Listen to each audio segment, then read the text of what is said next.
kwentong ito ay tungkol sa alamat ng Dama de Noche. Noong unang panahon, may isang dalagang si Dama.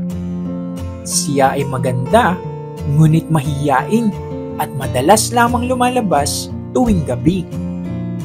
Umiiwas siya sa mga tao dahil nahihiya siya sa kanyang payak na anyo tuwing araw, ngunit gusto niyang makita ang mundo sa ilalim ng buwan.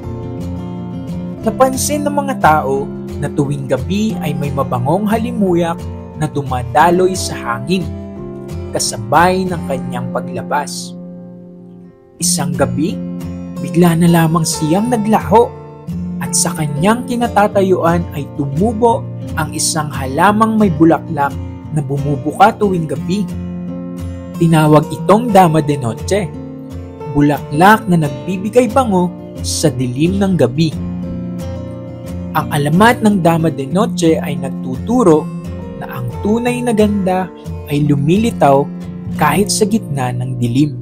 Kung nagustuhan mo ang aking kwento, like, subscribe, and share this to your friends. Maraming salamat!